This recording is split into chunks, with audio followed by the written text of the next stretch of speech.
Hello friends, എല്ലാവർക്കും classic ഫ്ലേവേഴ്സിലേക്ക് സ്വാഗതം. ഇന്ന് നിങ്ങൾ കാണുന്ന പോലെ നമുക്ക് നല്ലൊരു പൂരിയുടെ റെസിപ്പിയും അതിന് പറ്റുന്ന ഒരു ചന്ന മസാലയും കൂടിയാണ് ഇന്ന് ട്രൈ ചെയ്ത് നോക്കാൻ പോകുന്നത്.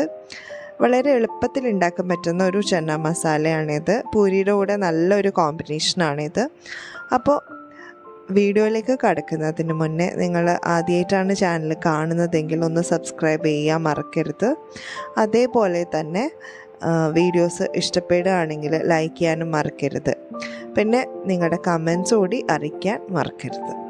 അപ്പോൾ നമുക്ക് നേരെ റെസിപ്പിയിലേക്ക് കടക്കാം.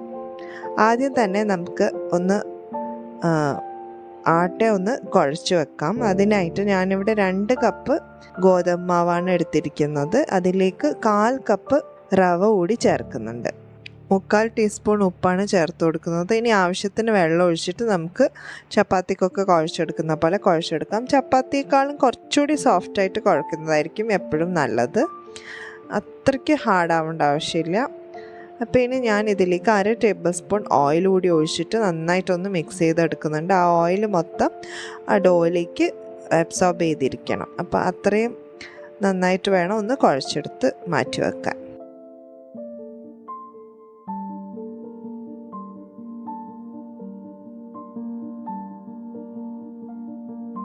ഇനി നമുക്കിതൊന്ന് അടച്ചു വെച്ചിട്ട് റെസ്റ്റ് ചെയ്യാൻ വെക്കാം. ഒരു 20 to 30 മിനിറ്റ്സോളം നമുക്ക് ഇതൊന്ന് റെസ്റ്റ് ചെയ്യാൻ വെക്കാം. ആ സമയം കൊണ്ട് നമുക്ക് ചന്ന മസാല ഒന്ന് റെഡിയാക്കി എടുക്കാം. എന്നിട്ട് ഞാൻ 1.5 ടേബിൾ സ്പൂൺ ഓയിലാണ് ഒഴിക്കുന്നത്. അതിലേക്ക് 1 ടീസ്പൂൺ കടുകും 1/2 ടീസ്പൂൺ ജീരകവും കൂടി ഇട്ട് കൊടുക്കുന്നുണ്ട്. ഒരു സവോള, അത്യാവശ്യം വലിയ സവോളയും 2 പച്ചമുളകും കൂടി ഇട്ട് കൊടുത്തിട്ട് നന്നായിട്ടൊന്ന് വഴറ്റിയെടുക്കണം. പച്ചമുളകിൻ്റെ എണ്ണം നിങ്ങൾക്ക് ഇഷ്ടാനുസരണം കൂട്ടും കുറക്കുകയൊക്കെ ചെയ്യാം. എരിവിന് അനുസരിച്ചിട്ട് കൂട്ടുകയൊക്കെ ചെയ്യാം. അപ്പോൾ ഇനി ഞാൻ ഇതിലേക്ക് 1 table spoon ginger garlic crush ചെയ്തതാണ് ഇട്ട് കൊടുക്കുന്നത്. പേസ്റ്റ് ചേർത്താലും കുഴപ്പമൊന്നുമില്ല. ഇനി നന്നായിട്ടൊന്ന് വഴറ്റിയെടുക്കാം. നമുക്ക് ഇഞ്ചി വെളുത്തുള്ളിയുടെയൊക്കെ ആ പച്ചമണം മാറുന്നവരെ ഒന്ന് വഴറ്റിയെടുക്കാം. ഇപ്പോൾ കളറൊക്കെ ഒന്ന് ചേഞ്ചായി വന്നിട്ടുണ്ട്. ഇനി ഇതിലേക്ക് നമുക്ക് മസാലകൾ ചേർത്ത് കൊടുക്കാം. 1/2 ടീസ്പൂൺ മഞ്ഞൾപ്പൊടി, 1/2 ടീസ്പൂൺ മുളക് പൊടി, 1 ടീസ്പൂൺ കശ്മീരി മുളക് പൊടി, 2 ടേബിൾ സ്പൂൺ മല്ലിപ്പൊടി ചേർത്ത് കൊടുക്കുന്നുണ്ട്. ഇനി ഇത് ഒന്നുകൂടി ഒന്ന് മിക്സ് ചെയ്ത് കൊടുക്കാം. കുറച്ച് നേരം തന്നെ ആ ഒരു മസാലകളൊന്ന് വഴറ്റി കൊടുക്കണം. ഇനി ഇതിലേക്ക് ഞാൻ ഒരു അത്യാവശ്യം വലുപ്പമുള്ള തക്കാളി സ്ലൈസ് ചെയ്തതാണ് ചേർത്ത് കൊടുക്കുന്നത്. അതുകൂടി ചേർത്തിട്ട് വീണ്ടും ഒന്നുകൂടി മിക്സ് ചെയ്തതിന് ശേഷം 1/2 ടീസ്പൂൺ ഗരം മസാലയാണ് ചേർത്ത് കൊടുക്കുന്നത്. ഗരം മസാല നേരത്തെ മസാലകൾ ഇട്ട് കൊടുത്താലും മതി. ഇനി നന്നായിട്ട് വീണ്ടും ഒന്നുകൂടി ഒന്ന് ഇളക്കി കൊടുത്തതിന് ശേഷം നമുക്കിതിലേക്ക് വെള്ളം ചേർത്ത് കൊടുക്കണം. ഞാനിവിടെ 1 കപ്പ് വെള്ളമാണ് ചേർത്ത് കൊടുക്കുന്നത്. എന്നിട്ട് വീണ്ടും ഒന്ന് ഇളക്കി കൊടുത്തതിന് ശേഷം നമുക്കിതൊന്ന് അടച്ചു വെച്ചിട്ട് കുക്ക് ചെയ്യാം. നന്നായിട്ട് തന്നെ ഒന്ന് തിളച്ച് എണ്ണ തെളിയുന്ന പാകം വരെ ഒന്ന് തിളപ്പിച്ചെടുക്കേണ്ടതായിട്ടുണ്ട്. ഈ സമയത്ത് തക്കാളിയൊക്കെ നല്ലതായിട്ട് ഉടഞ്ഞ് കിട്ടും. ആ ഒരു ഇതിലേക്ക് നമ്മൾ വേവിച്ച് വെച്ചിരിക്കുന്ന 1 കപ്പ് വെള്ളക്കടലയാണ് ഞാൻ ഇതിലേക്ക് ചേർത്ത് കൊടുക്കുന്നത്. കടല വേവിക്കുമ്പോൾ ഞാൻ 1/2 ടീസ്പൂൺ ഉപ്പിട്ടിട്ടുണ്ടായിരുന്നു. ഞാനിതിലേക്ക് 1 ടീസ്പൂൺ ഉപ്പ് കൂടി ചേർക്കുന്നുണ്ട്. നിങ്ങൾ ഉപ്പൊക്കെ ഒന്ന് ചെക്ക് ചെയ്ത് നോക്കണം. ഞാൻ ഇതിൻ്റെ തവി വെച്ചിട്ട് ഈ കടലയൊന്ന് ജസ്റ്റ് ഉടച്ചെടുക്കുന്നുണ്ട്. ഇനി ഇതിലേക്ക് കുറച്ച് മല്ലിയിലയും അതേപോലെ 1 ടീസ്പൂൺ കസൂരി മേത്തി കൂടി ചേർത്ത് കൊടുക്കുന്നുണ്ട്. വീണ്ടും ഒന്ന് മിക്സ് ചെയ്തതിന് ശേഷം ഞാൻ ഇത് ഒന്നുകൂടി ഒന്ന് അടച്ചു വെച്ചിട്ട് കുറച്ച് നേരം നന്നായിട്ടൊന്ന് തിളച്ച് കുറുകി വരുന്നത് വരെ ഒന്ന് വറ്റിച്ചെടുക്കണം. നമുക്ക് ഇത് നന്നായിട്ട് തന്നെ ഒന്ന് തിളച്ച് ആ എണ്ണയൊക്കെ തെളിഞ്ഞു വരുന്ന പാകം വരെ ഒന്ന് തിളപ്പിച്ചെടുക്കേണ്ടതായിട്ടുണ്ട്.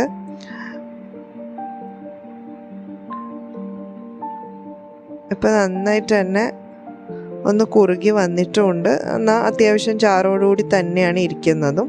ഇനി വീണ്ടും ഒന്ന് നന്നായിട്ട് തിളച്ച് വന്നതിന് ശേഷം നമുക്ക് ഫ്ലെയിം അങ്ങ് ഓഫ് ചെയ്യാം. നമ്മുടെ ടേസ്റ്റി ആയിട്ട് ഉള്ള സിമ്പിൾ ആയിട്ടുള്ള ചന്ന മസാല ഇവിടെ റെഡിയാണ്. വളരെ സിമ്പിളാണ് ഈ കറി ഉണ്ടാക്കിയെടുക്കാൻ. നമ്മളിതിൽ അരയ്ക്കുന്നോ അങ്ങനത്തെ യാതൊരു കാര്യങ്ങളും ചേർക്കുന്നില്ല.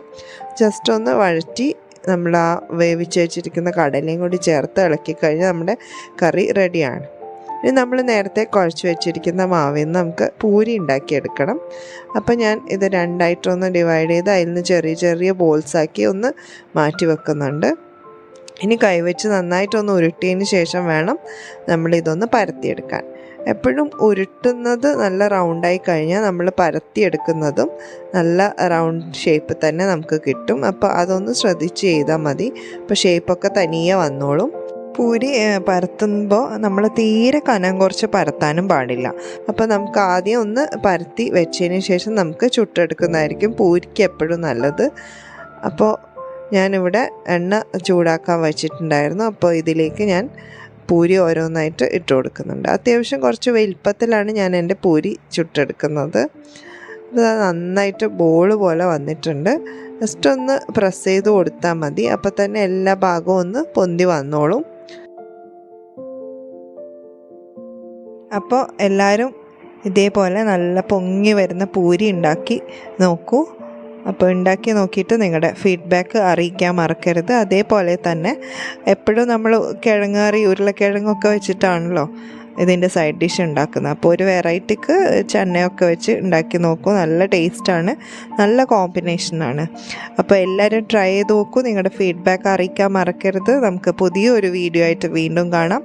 അതുവരേക്കും good bye and take care.